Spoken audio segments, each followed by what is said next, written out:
तो दास आपको जो अधिकतर रोगी आते हैं, आत्मा दास की रोती है। यहाँ तो रोने का समय नहीं मिलता, एकांत में जाकर मैं देखता हूँ परमात्मा आपके बच्चों का क्या हाल हो गया है।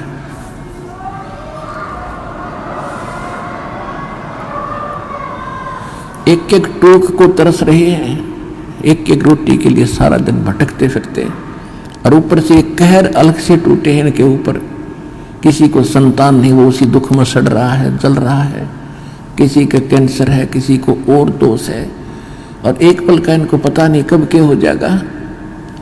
तो इस कारण से परमात्मा से अर्जी लगाता है दास कि दाता हम तो इसे निकम्मे हैं, और आपको ही मालूम हम कितने कैसे अच्छे होते तो चले जाते। अभी से अच्छे भी आप बनाओगे, दृढ़ता भी आप ही लाओगे, तभी हम आगे बढ़ पाएंगे।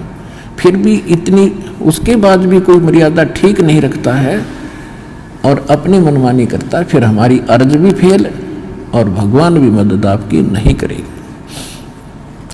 तो सबसे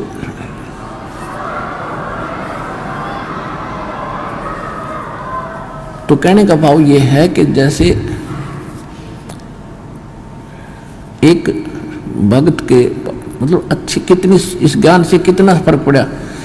एक भक्त का लड़का कति अपाहिज था और परमात्मा का नाम लिया उसने, वो आता रहा, कुछ राहत मिली उसको।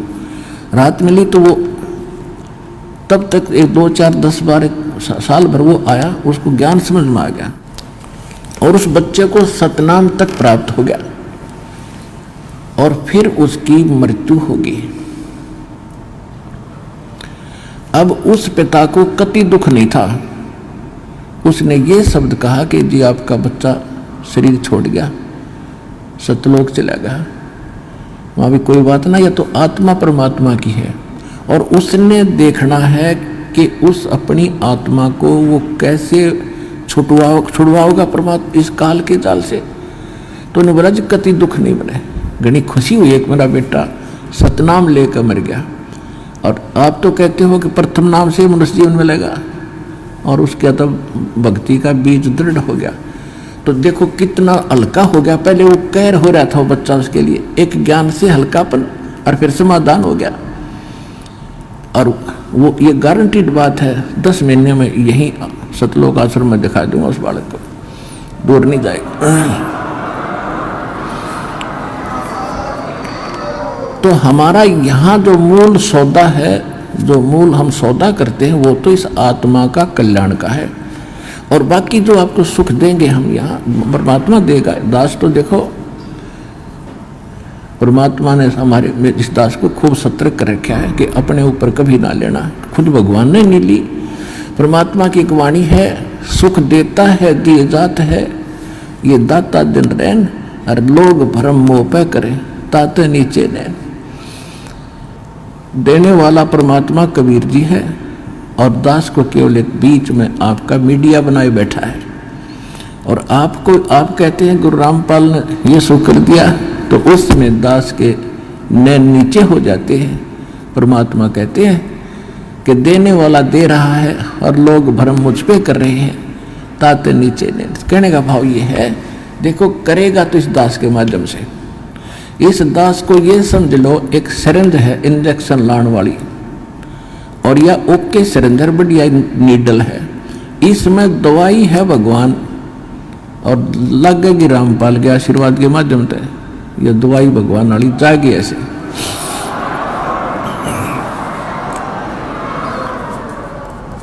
तो इस प्रकार आप जी ने पहले तो ज्ञान समझना चाहिए। ज्ञान के ऊपर दास ने जोर दिया है, भगवान का भी आदेश है कि घर घर देखो बोध विचारा, सत्य नाम सब ठोर उचारा। घर घर में ये ज्ञान की चर्चा चलेगी, शुरू होगी। जिस घर में आप जाओगे जाते भगवान के अतिरिक्त कोई चर्चा नहीं सारे दिन, ना तो इनमें कोई ताश बत खेला करता, कोई इधर उधर के गप्पे मारा करता, फलाने ने ऐसे कर दिया, धकड़े ने ऐसे कर दिया, ये गप्पे मारा करते घर बैठ के। आज हमें फर्स्ट टाइम है कोई, या तो सुबह का नित्यनेम, दोपहर की रामायणी, शाम की आरती, बीच में मंत्र, हमें इतना बड़ा सिलेबस दे दिया, हमने बकवाद करने का समय को नहीं। और समय मिलता है तो मालिक की चर्चा ही करते और कराते हैं। कितना अच्छा समय मिल गया।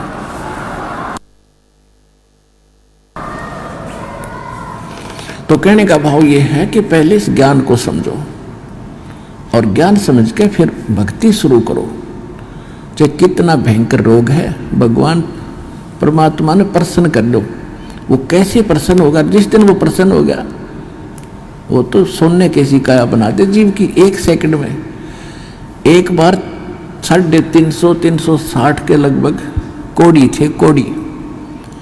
और कबीर परमेश्वर के पास काशी में उनकी सुनकर महिमा इकट्ठे चले गए, 5-7 गए पहले थे। बोला जी हम ऐसे दुखी है और ऐसे है। परमात्मा बोले भाई तुम वो सारे को डियान बुला लो, जानो किसी ने? सारे ने जाना है कि उनको सबको बुला लो, पर एक बात है तुमने भक्ति करनी पड़ेगी आजीवन। और भक्ति छोड़ दोगे ना फिर तुम्हें फिर हानि हो सकती है। कान पकड़े जी, कदे नहीं छोड़ेंगे और हम तो सदा आपके चरणों में पड़े रहेंगे। 360 कति कोडी चाम पड़ा था कट कट के, और परमात्मा ने आशीर्वाद मात्र से सारे 1 सेकंड में कति स्वस्थ कर दिए। कबीर भगवान ने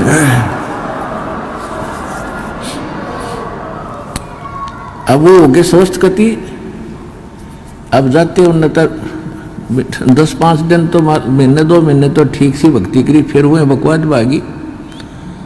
कोई कितना किसी कपड़े पहरे अंडर, कोई ब्याह करवा लिया और कितो कोई फंड कर रहा है, वो भक्ति छोड़ गए। अब परमात्मा ने दास को एक इंस्ट्रक्शन दे रखी है कि परमात्मा करता ऐसे भी सकता है, लेकिन वो करके देख लिया ये बकवादी को ना कब आते। अब उनको सुख भी दे दिया, फिर काल के पाले में जा खड़े हुए, क्या फायदा हुआ? वेस्ट, मालिक की शक्ति खराब गई। लेकिन परमात्मा ने अपनी, वैसे मालिक की पावर तो एंड होता ही नहीं, लेकिन उस समय मालिक ने यह दिखाना था कि भगवान जो काम करा करा वो कबीर जी कर रहे थे। और इससे सिद्ध है कि कबीर इज गॉड। उस प्रमाण के लिए ये भी हमारे लिए सिद्ध होता है कि परमात्मा कबीर जी है। एक बार दास एक गांव में एक भगत के सत्संग करण पाठ करा कर घर में जाकर उनके पड़ोस में एक लड़की के, जवान लड़की, ब्याह रखी हुआ और शादी हुई थी। दोनों गुर्दे फेल हो गए और उनने छोड़ दी। सारे चेक करा ली, कोई राप नहीं। और खाट में पड़ी सोई आ रही, मुंह पर हाथों पर। हमारे उस भगत ने उनसे कहा कि आप दीक्षा ले लो, अरे लड़की इनके आशीर्वाद नाम लेने से राहत मिलेगी तुमने। तो लड़की ने और उसकी माँ ने नाम ले लिया।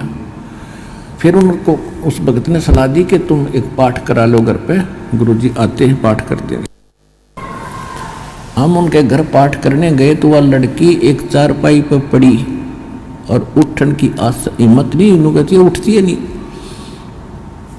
6 महीने से खाट पकड़ रखी है। उसको उठा के भगत और परिवार वाले वहाँ जहाँ दास बैठा था वहाँ ले प्रणाम कराया। मैंने उनसे कहा कि इसको सेवा करवाओ, बर्तन साफ कराओ। भगत गए हुए थे 20-30 जैसे सत्संग जाते थे हम पाठ कराने, तो खाना खुना बनाते थे वहाँ, इनका बर्तन साफ कराओ। उनके घर वाले सोचने लगे भाई कैसे बर्तन साफ करेगी। भगत बोले जो कहा है तुम ऐसे करो, इसको बैठाओ पिड्डे पे।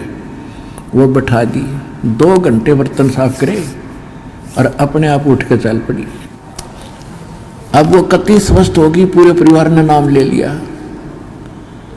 और 1 साल के बाद सब छोड़ गए और वो अपने ससुराल चली गई। आज तक जात नहीं बुझी रामपाल की। ऐसे कृत गनी भी हम। तो अब परमात्मा ने हमें भी दिखाया है कि इतना जल्दी ना करे, करना तो है लेकिन ये टिक जाएंगे जब सारा ठीक कर देंगे। तो इसलिए परमात्मा ने उनको आशीर्वाद से कोड भी ठीक कर दिया, फिर काल की बकवादों में। तो इसे हम पसंद नहीं करते। हम चाहते हैं कि आपके अंदर भक्ति बनी रहे और धीरे धीरे आपका यो रोग ठीक हो, तब तक आप ज्ञान समझ जाओ।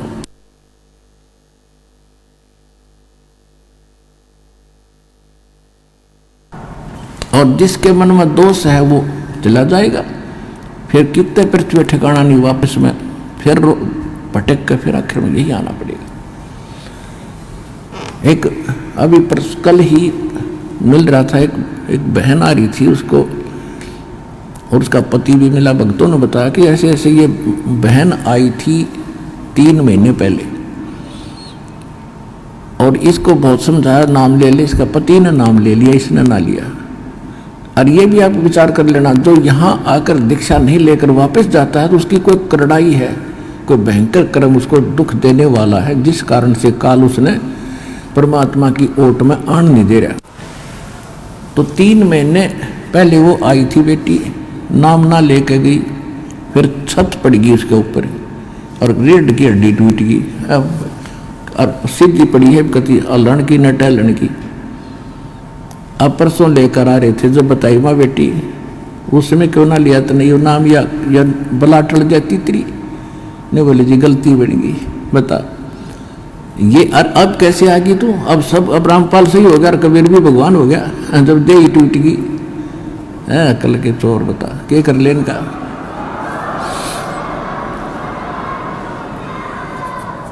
दुख में सुमरण सब करे, सुख में करे ना कोई, जय सुख में सुमरण करे तो दुख काहे को होवे।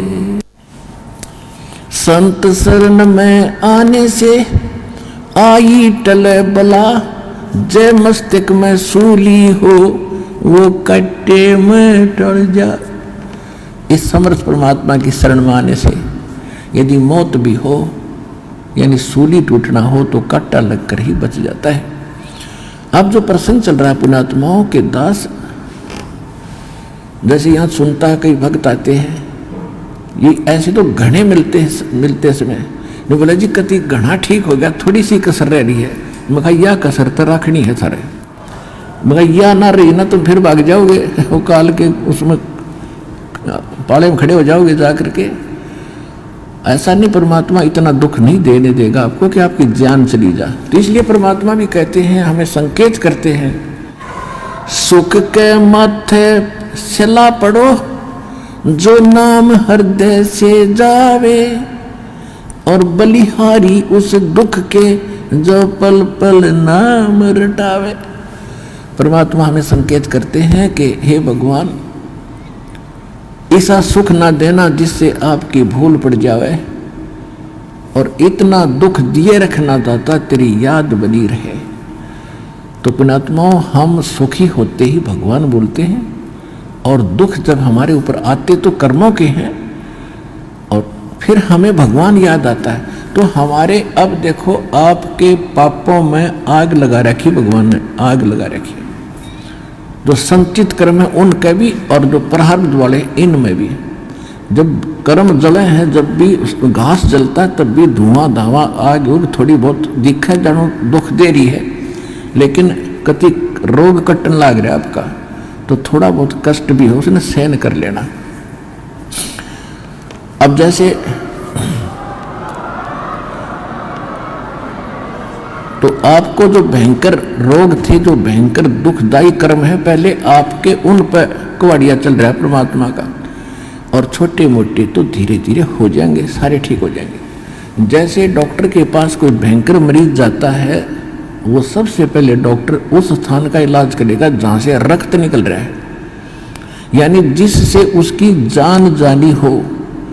एक्सीडेंट हो गया, हड्डी टूट गई और कहीं रक्त स्राव हो रहा है, तो सबसे पहले डॉक्टर ये देखेगा कि इसका इस स्थान पर ऑपरेशन करें जिससे इसका खून रक्त बंद हो।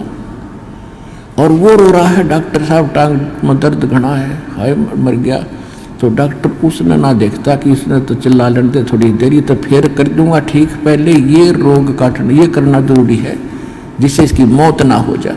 तो परमात्मा आप ताई हुए एक दुख न ठीक कराने खातिर, और परमात्मा आपके वो पहले ठीक करेगा जिससे आपकी मृत्यु, जैसे आपकी मृत्यु निकट आ गई, समय आपका रहा नहीं, एक्सटेंड आपकी है नहीं आगे आयु, तो सबसे पहले उस कर्म को बढ़ाएगा आपको जिससे आपकी एक्सटेंशन हो। उसके बाद फिर सुख तक दे जाएगा जब तक आप रहोगे शरण में। तो इसलिए आप विश्वास के साथ इस मार्ग पर लगे रहो, और जैसे दास कहे वैसे चलो, किसी की और बातों में आकर भगवान से दूर ना होना। आप सदा सुखी हो जाओगे, आपको सर्व सुख मिलेगा और मोक्ष मिलेगा। ये सुख तो रुंगे में मिलेंगे, फ्री ऑफ कॉस्ट मिलेंगे, और मूल सौदा आपका मोक्ष होगा, वो गारंटीड होगा।